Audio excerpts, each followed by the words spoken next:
तो हम लोग जो है डिस्कस करने वाला है 12th का जो सेंटअप एग्ज़ाम हुआ है उसके क्वेश्चंस को 2022 के जो साइंस और कॉमर्स का क्वेश्चन है सेंटअप एग्ज़ाम का, उसी को हम लोग डिस्कस कर रहे हैं। तो देखते हैं एक एक करके जो है सबसे पहला क्वेश्चन है हमारा कि जो है पेसिव में दिया गया है, like by whom was the Ramayana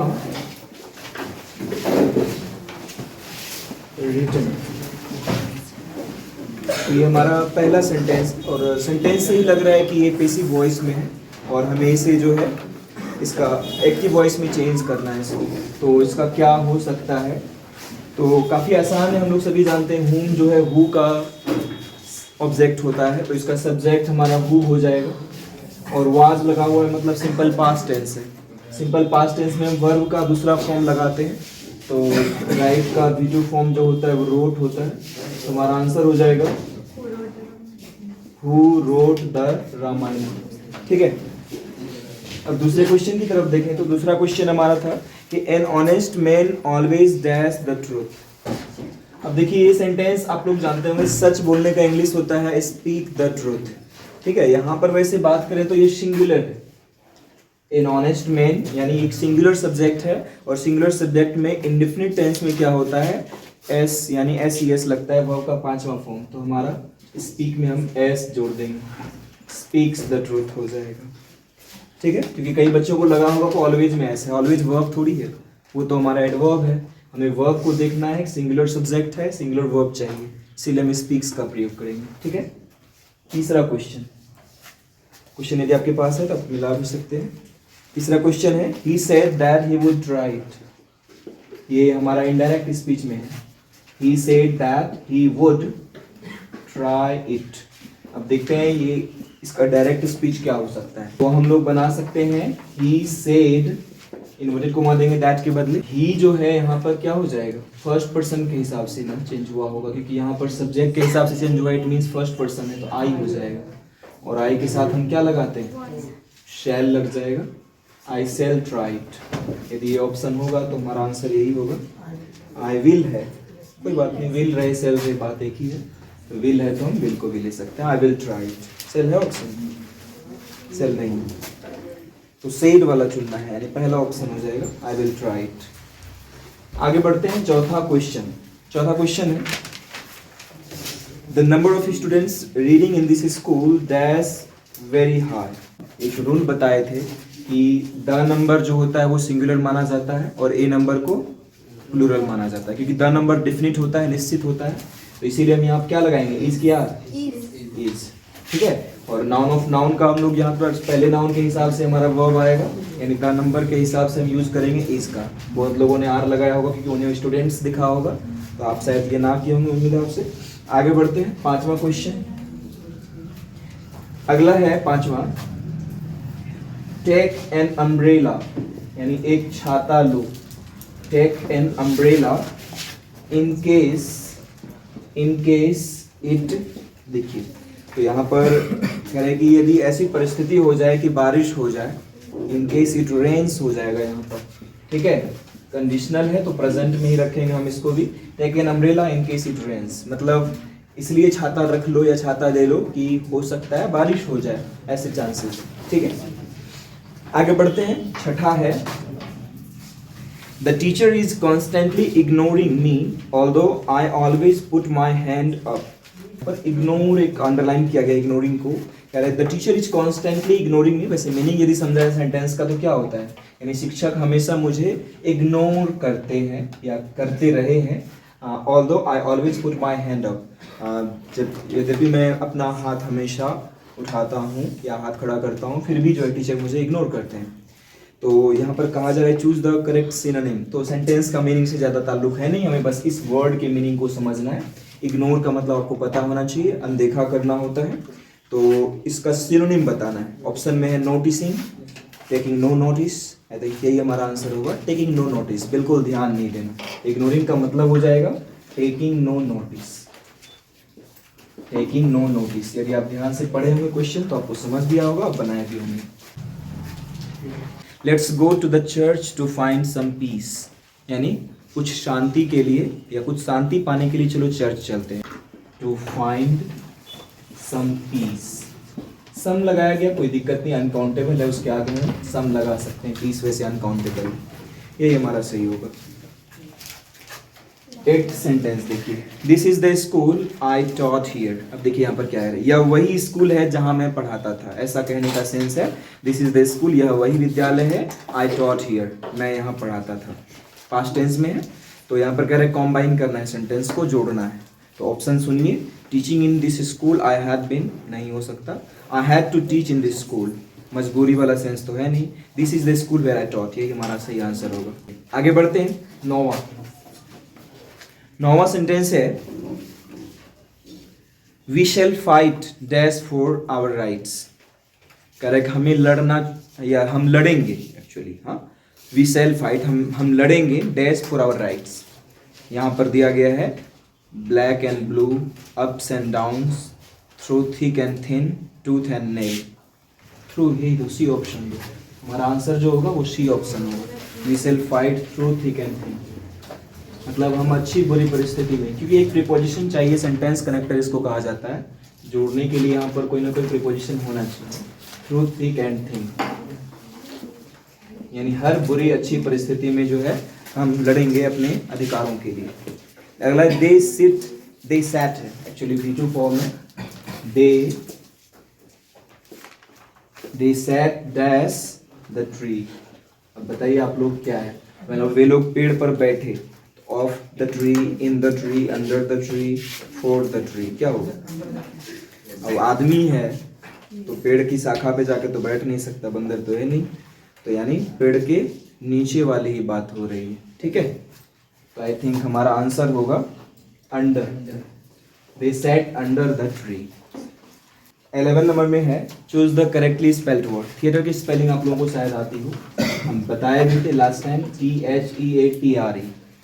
देखो इसकी स्पेलिंग ये है ब्रिटिश स्पेलिंग, ध्यान देना, इसकी अमेरिकन स्पेलिंग डिफरेंट होती है, इसकी स्पेलिंग THEATER भी होती है, बट ये अमेरिकन है, तो हमारे लिए जो सही होगा वो ब्रिटिश होगा, इसीलिए हम पहले स्पेलिंग को ही चुनेंगे। RE, जैसे सेंटर वगैरह होता है ना, सब इसी तरह से होता है, ध्यान देना, सेंटर भी ऐसे ही लिखा जाता है, सेंटर अमेरिकन में चले जाए तो फिर ये ऐसा हो जाएगा, तो ये डिफरेंट होता है, REER का डिफरेंस होता है, आपको ध्यान में रखना होगा, ठीक है। ये वाला स्पेलिंग ही सही, choose the correct synonym of battle. Battle का सिनोनिम, आपको बहुत बार बैटल वर्ड मैंने बताया है, बैटल मीन्स युद्ध होता है, तो ऑप्शन में है असाइन, वॉर, कार्डिनल, पनिश, क्या होगा इसमें, तो बैटल का वॉर होगा, कॉमन सा वर्ड था, सिनोनिम बताना था आपको। यदि सिनोनिम का मतलब नहीं पता तो हिंदी में इसको हम पर्यायवाची या समानार्थी शब्द कहते हैं, ठीक है। 13 है वन वर्ड सब्स्टिट्यूशन के लिए, आपको बताया भी गया था कि दिया जाएगा, a play which ends in death and sorrow. एक ऐसा प्ले, प्ले मीन्स यहाँ पर क्या है, खेल नहीं है, यहाँ पर प्ले का मतलब आपको कई बार बताया गया होगा, नाटक होता है प्ले मीन्स। तो एक ऐसा प्ले जिसका एंड डेथ और सॉरो में होता है, मरने से जिसका अंत होता है, दुख से जिसका अंत होता है। एक कॉमेडी होता है, कॉमेडी में हम लोग हंसते हैं, कॉमेडी देखकर हमें हंसी आती है। फिर है एक्सटेम्पोर है, मेलोड्रामा है, एंड देन ट्रेजेडी है। तो हमारा आंसर क्या होगा, ट्रेजेडी। ट्रेजेडी को हिंदी में दुखांत नाटक भी कहा जाता है, ऐसा नाटक जिसका अंत दुख से होता है, ट्रेजेडी। तो 14th में हमारा क्वेश्चन है, तो ऐसे केस में आपको क्या करना है कि पहले वाले सब्जेक्ट के हिसाब से ही अलॉन्ग विथ, यानी ये जुड़ रहा है उसमें अलग बात है, बट आपको जो वर्ब यूज करना है वो जो पहला नाउन या प्रोनाउन होगा उसी के हिसाब से। तो हमारा आंसर जो है यहाँ पर इजी होगा। और आगे क्या था, रिस्पॉन्सिबल, क्या था, responsible for this confusion, for this confusion, ठीक है। क्वेश्चन है, we are going to talk with our enemies. Enemies को अंडरलाइन किया गया और पूछा जा रहा है कि इसका चूज द करेक्ट एंटोनिम पूछा जा रहा है। एंटोनिम अपोजिट वर्ड होता है, तो एनिमीज का एंटोनिम क्या होगा। ऑप्शन में फोज था, कंपेनियंस था, नेबर्स था, राइवल्स था। तो फ्रेंड्स आपके मन में जरूर आ रहा होगा, बट यहाँ पर फ्रेंड का सिनोनिम ऑप्शन में दिया गया है, आपको बताया गया होगा कई बार। कंपेनियंस प्लुरल है, तो यहाँ भी प्लुरल। एक फो जो आप वर्ड दिख रहा है, पता है यहाँ पर एक जो फोज वर्ड दिख रहा है, फो का मतलब भी दुश्मन ही होता है, आपको बताया गया होगा। फ्रेंड का उल्टा फो भी होता है, फ्रेंड मीन्स दोस्त हुआ, दोस्त का दुश्मन, ठीक है। तो फ्रेंड का जो है उल्टा होता है, तो यानी एक तरह से सिनोनिम हो गया ये दोनों। इसका उल्टा हो गया कंपेनियंस, या फिर अब फ्रेंड्स यदि ऑप्शन रहता तो हम फ्रेंड्स को चुन सकते थे। ठीक, 16 में है I said to Rana do have a cup of tea. Request किया जा रहा है, क्या हो जाएगा? आई रिक्वेस्टेड, क्योंकि डू लगाया हुआ है ना, यदि पूरा मीनिंग समझे ना उसका अच्छे से तो आई सेड टू राना, मैंने राना से कहा do have a cup of T, एक कप चाय लो ना, एम्फेटिक हो गया एक तरह से, तो रिक्वेस्टेड सही रहेगा।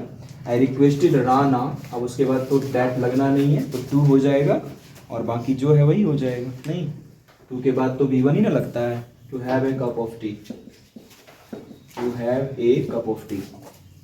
अब चलिए अगला स्पेलिंग है सिटीजन का, है तो आना चाहिए आप लोगों को। सिटीजन CITIZEN लगा हुआ है तो S हो जाएगा। सिटीजन्स नागरिक होता है, इसका मतलब हिंदी में हम इसको नागरिक कहते हैं। He went to dash United Kingdom with his wife. आपको बताया गया होगा कि UK, USA ये सब किसी एक पर्टिकुलर कंट्री का नाम नहीं है, ये ग्रुप ऑफ कंट्रीज का नाम है, इसीलिए हम यहाँ पर द लगाएंगे। ठीक है, तो हमारा जो यहाँ पर है वो द भराएगा, द यूनाइटेड किंगडम हो जाएगा, द यूनाइटेड किंगडम। तो ऑप्शन में ध्यान देना, यहाँ AN नहीं बल्कि हमें द का प्रयोग करना था। टाइम एंड टाइड दो अलग अलग है ना, एंड से जब दो अलग अलग चीज जुड़े हुए हैं तो प्लूरल हो जाएगा, तो आप वेट्स नहीं लगा सकते, वेट ही होगा, वेट फॉर नन। ठीक है, तो यहाँ पर जो है एक चीज नोटिस करने लायक है कि फास्ट और फास्टली, ध्यान देना, दोनों ही एडवर्ब्स हैं, बट ज़्यादा हम प्रॉपर की बात करें तो ज़्यादा सही फास्ट का यूज़ माना जाता है, फास्टली को बहुत कम यूज़ किया जाता है। जैसे हम स्लोली यूज़ करते हैं ना, तो वहाँ पर हम स्लो ज़्यादा प्रेफर करेंगे, उसी तरह से यहाँ पर हम फास्ट को ज़्यादा प्रेफर करेंगे। तो हमारा आंसर जो होगा कि ही रैन वेरी फास्ट, यही वाला हमारा सही होगा, ही रैन वेरी फास्ट। 21 में देखते हैं, आई सेल डैश, सेल के बाद क्या आता है? B1 आता है, वैसे फ्रेज है यहाँ पर। तो I shall dash the train at the next station, कह रहे कि मैं अगले स्टेशन पर जो है, मैं ऑप्शन में क्या क्या है? Get off, keep out, hold up, go into. Into मतलब तो अंदर जाने वाला बात होगा, ट्रेन में है तो ट्रेन से कहाँ अंदर जा सकता है, ट्रेन में ऑलरेडी है। होल्ड अप तो हो नहीं सकता, होल्ड ऑन, होल्ड अप ये सब अलग चीज़ है, क्योंकि इंतजार करना इसका मतलब होता है। तो कीप आउट भी नहीं हो सकता, आप कोई वस्तु नहीं है, और इसीलिए गेट ऑफ हमारा आंसर होगा। तो आई सेल यहाँ पर गेट ऑफ मतलब हो गया उतरना। ठीक है, ऑफ शब्द किसी से दूर जाने के लिए यूज किया जाता है। गेट ऑफ, एक गेट इन होता है अंदर आना, गेट ऑफ मतलब बाहर जाना। ठीक है, गेट ऑन भी बोला जाता है बट गेट इन ज्यादा कॉमन है, गेट इनटू भी होता है। I shall get off the train, बाकी जो है आगे। ठीक है, चलिए शांत रहो, यहाँ ध्यान दो ना। The storm came dash the west, कह रहे आंधी जो है वेस्ट से आई, तो क्या होगा? से आई। तो जब कहीं से कोई आता है तो क्या बोले आपको? फ्रॉम ही लगाना है, यानी वेस्ट से आंधी आई, पश्चिम से आंधी आई। ठीक है, फ्रॉम का प्रयोग सही है। आगे बढ़ते हैं, अगला है एनीबडी डैश मेक मिस्टेक्स। अब समझना है यहाँ पर, कह रहा है कि कोई भी गलती कर सकता है, गलतियां कोई भी कर सकता है, नीड नहीं हो सकता, तो कैन ही होगा। देखो कैन का प्रयोग तरह से उतना उचित नहीं माना जाएगा, बट कैन का प्रयोग कभी कभी हम संभावना के लिए कर सकते हैं। रेयर केस में मे ज्यादा उचित होता है, में ऑप्शन हमारे पास होता था, बट नहीं है तो हम बेस्ट ऑप्शन के साथ जाएंगे। आउट लग नहीं सकता क्योंकि टू तो है नहीं, मस्ट का जरूरत ही नहीं क्योंकि मस्ट बाध्यता को दिखाता है, मतलब ऐसा थोड़ी बोलेंगे किसी को भी गलती करनी ही चाहिए, अवश्य करनी चाहिए, ऐसा तो नहीं बोलेंगे। नीड भी नहीं, एनीबडी नीड मेक मिस्टेक नहीं बोल सकते, जरूरत तो नहीं है गलती करनी। आई थिंक यहाँ कैन ही ठीक है। जब देखो जब लगे नहीं कि हमें सही ऑप्शन नहीं मिल रहा है तो हम बेस्ट ऑप्शन के साथ चलते हैं, तो उसी हिसाब से हम इसको बनाते हैं। 24 ध्यान देंगे, ये हम शायद बताए भी थे इधर भी। One should keep once promise, किसी को किसी का वादा निभाना चाहिए तो पेसिव में करना है, तो क्या हो जाएगा? वंस प्रॉमिस आगे आ जाएगा। वंस प्रॉमिस, शुड लगा हुआ है तो मॉडल वर्ब के साथ हम लोग बी लगाते हैं पेसिव में, शुड बी, और कीप का वितरी क्या हो जाएगा? केप्ट। बस बाय वन थोड़ी लगाना है, बस इतना ही रह जाएगा। Once promise should be kept, ये देखो ये प्रॉमिस शुड बी केप्ट बनाया है। वंस किधर चला गया?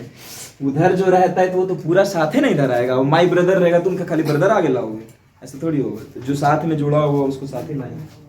चलिए 25 नंबर, 25 में है they went to London dash 2 months, कह रहे कि वे लंदन गए, तो 8 तो बोल नहीं सकते क्योंकि निश्चित समय थोड़ी ना कोई है।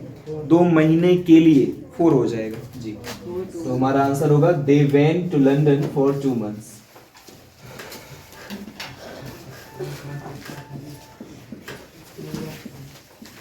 ठीक है। 26 I dash gave it to you. अब आई का रिफ्लेक्सिव इधर ही बताए थे आप लोगों को, मैंने खुद इसे दिया। एम्फेटिक है यहाँ पर, एम्फेटिक प्रोनाउन। देखो जब तुरंत बाद आता है ना रिफ्लेक्सिव, तो उसको एम्फेटिक हम कहते हैं। आई माई सेल्फ हो जाएगा, I myself gave it to you. इसका मतलब क्या होता है, मैंने खुद तुम्हें इसे दिया। ठीक है। अगला है he likes to dash stamps, मतलब उसे स्टाम्प्स कलेक्ट करना पसंद है। तो टू लगा हुआ है, टू के बाद क्या चाहिए, D1 ही ना लगता है, तो कलेक्ट हो जाएगा। तो ही लाइक्स टू, स्टाम्प समझते हो, वो डाक टिकट वगैरह जो होता है उसको हम स्टाम्प, मुहर वगैरह भी बोल सकते हैं। ही लाइक्स टू कलेक्ट, तो यहाँ पर कलेक्ट ही होगा स्टाम्प्स।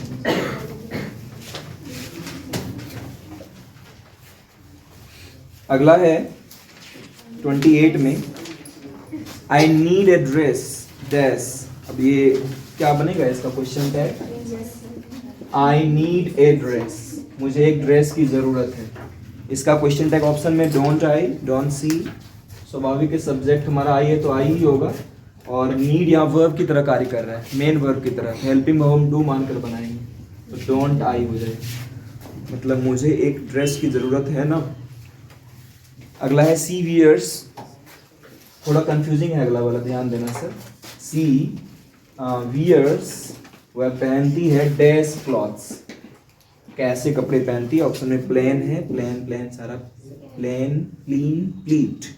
तो दो प्लेन में कंफ्यूजन हो सकता है, एक PLANE वाला और एक PLAIN वाला। आपको याद होगा एक कोट लिखाए थे गांधी जी का, प्लेन लिविंग हाई थिंकिंग, उसमें कौन सा प्लेन यूज किए थे, ये वाला, क्योंकि ये एरोप्लेन में आता है, इस प्लेन का मतलब जहाज होता है। ठीक है, तो हम ये वाला प्लेन, इसका मतलब सादा होता है, यानी यहाँ पर प्लेन क्लॉथ, उसे सादे कपड़े पहनने पसंद है। ठीक है, प्लेन क्लॉथ्स। गलिवर्स ट्रेवल्स एक बुक का नाम है, तो इसके बाद स्वाभाविक है हम इसका ही प्रयोग करेंगे। कई बच्चे अब ट्रेवल्स देख के कंफ्यूज हो सकते हैं, सिंगल है लिए डबल है, क्या होगा, a boy with his brother. Option में क्या क्या है, या तो ईज हो सकता है तो वाज हो सकता है, हैजब का तो चांस नहीं, तब क्या सिंगुलर ही लगेगा।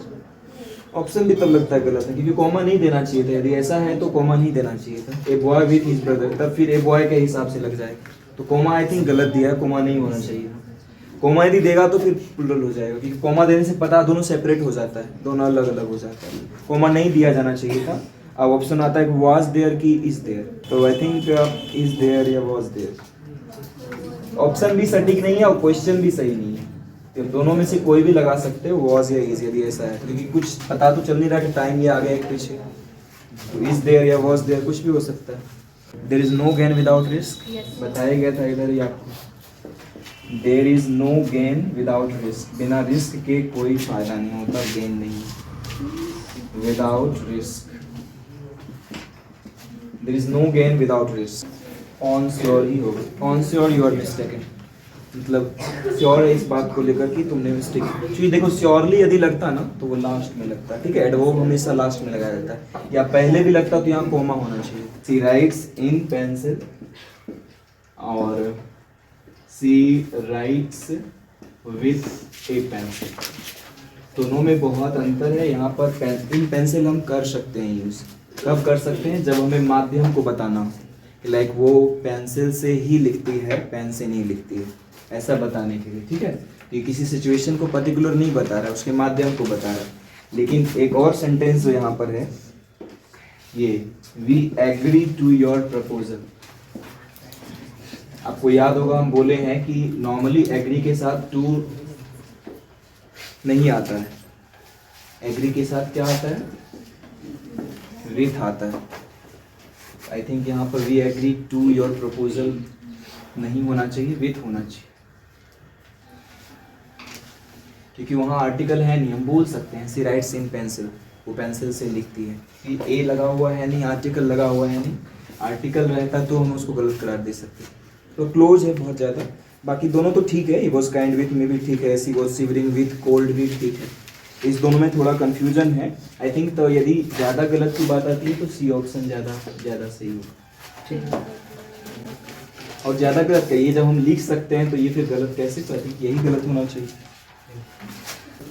मैंने उससे कहा, आई आस्क्ड हो जाएगा, I asked him to leave the place. Courage के आगे डिस लगा देना, COURAGE, डिस्कॉरेज, किसी को हतोत्साहित करना, डिस्कॉरेज करना। उसके बाद he was struck dash a stone, he was struck, कई एक पत्थर में कोई कैसे फंस सकता है, इन ए स्टोन तो बोल नहीं सकते ना, फोर बोल नहीं सकते, कोई एक स्टोन के लिए वो फंस गया, ऐसा तो फ्रॉम नहीं हो सकता, बाय ही होगा, बाय होगा, बाय इज, मतलब वो अनवेल है, उसकी तबीयत ठीक नहीं है, फिर भी वो कड़ी मेहनत कर रहा है। He is unwell yet he is working hard, फिर भी वो कड़ी मेहनत कर रहा है। तो बनाएंगे यदि तो बन जाएगा हमारा he said that, he had हो जाएगा, पास्ट है तो पास्ट परफेक्ट में चला जाएगा, ही हैड मेट, और दिस का क्या हो जाएगा, दैट मैन, और 2 days बिफोर हो जाएगा, 2 days before. Could you open the window, request के लिए यहाँ यूज किया जा रहा है, ध्यान देंगे। Could you open the window, क्या आप खिड़की खोल सकते हैं। पीस कौन सा, शांति वाला होगा रे, शांति का इंग्लिश क्या होता है, ये वाला ना, there is peace in our family. I don't know how the money I had kept in my, मैंने जो अपने वॉलेट में पैसा रखा था पता नहीं कैसे क्या हो गया, गॉट स्टॉलन हो जाएगा। ठीक है, चूंकि वर्ब एक ऑलरेडी आ चुका है उसके साथ V2 फॉर्म में, तो जैसे बोलते हैं ना, तो उसके साथ एडजेक्टिव चाहिए होता है, और एडजेक्टिव की तरह कौन कार्य करता है, वर्ब का तीसरा फॉर्म, तो स्टॉलन हो जाएगा। Get got stolen. ठीक है, आगे बढ़ते हैं। 43 में है, करेक्ट सेंटेंस चुनना है, सुनिएगा जरा। There is a small milk, small milk थोड़ी बोलेंगे, छोटा दूध है, तो there is the little milk, थोड़ा दूध है, the little milk. There is some milk in the jug, या there is a few milk in the jug. The little तो होगा नहीं, ठीक है, सम मिल्क हो सकता है, there is some milk in the jug. A few भी नहीं बोल सकते आप, तो सम मिल्क ही लगाइए। अनकाउंटेबल के लिए कभी सम का प्रयोग करते हैं, तो there is some milk in the jug, यानी जग में कुछ थोड़ा दूध है, ऐसा कहना चाहते। Grandpa stayed up dash 2 in the morning, कह रहे जो है पिताजी जो है जगे रहे। अभी एक चीज ध्यान देना, आप लोग सीन्स 4 का सोच रहे होंगे, बट यहाँ लगेगा नहीं। कह रहे कि दादाजी जो है ग्रैंडपा वो जगे रहे, स्टेड अप मतलब जगे रहे, डैश 2 in the morning, सुबह के 2 बजे से थोड़ी ना बोल रहा है, सुबह के 2 बजे तक बोल रहा है, तो अनटिल हो जाएगा। अनटिल टाइम पीरियड, यहाँ एक फिक्स टाइम को बताया जा रहा है, तो यहीं पर आप लोग मिस्टेक किए होंगे, अनटिल हो जाएगा, अनटिल 2 in the morning, यानी सुबह के 2 बजे तक जगे रहे। ए बास्केटबॉल प्लेयर हो गया। 46 में है यूजुअली का स्पेलिंग, यूजुअली का स्पेलिंग आई थिंक आना चाहिए आप लोगों को, USUAL, यूजुअल होता है, उसी से बनता है यूजुअली, डबल L हो जाता है, यूजुअली। पेसिव है, he could have done that work, क्या हो जाएगा, बीन लगेगा ना, हैव हो जाएगा, दैट वर्क आगे आ जाएगा, that work could have been, that work could have been done by him. यदि ऐसा ऑप्शन है तो देख लीजिए, क्योंकि हैव है तो आपको बीन लगाना ही होगा। आर्टिस्ट जहाँ काम करता है उस जगह को हम लोग स्टूडियो, ये भी एक तरह से वन वर्ड सब्स्टिट्यूशन हो गया, ठीक है, स्टूडियो कहेंगे। उसके बाद है पार्डन का सिनोनिम, बताएं पार्डन वर्ड, बताएं, याद भले नहीं हो बट हम तो बताएं बहुत बार, नहीं बोलते पार्डन मी, मुझे माफ कर दो, क्षमा मांगना, तो इसका सिनोनिम क्या हो सकता है, फॉरगिव। फॉरगिव मतलब भी होता है क्षमा कर देना, तो इसका ये सिनोनिम है, ध्यान रखना, उल्टा नहीं है। पार्डन का उल्टा तो पनिश हो जाएगा, दंड दे देना, ये सिनोनिम है दोनों, ठीक है। और आई होप लास्ट वन ये होगा, we are taught grammar by him, हमें ग्रामर उसके द्वारा पढ़ाया जाता है। तो प्रेजेंट में है ना ये, इंडेफिनिट टेंस में क्या हो जाएगा, he teaches us, he teaches us grammar। अभी मिस्टेक हो रहा है तो बोर्ड एग्जाम में तो और नर्वसनेस रहेगा, नहीं, हार्ट बीट 100 के पार हो जाएगा तो ये कैसे होगा?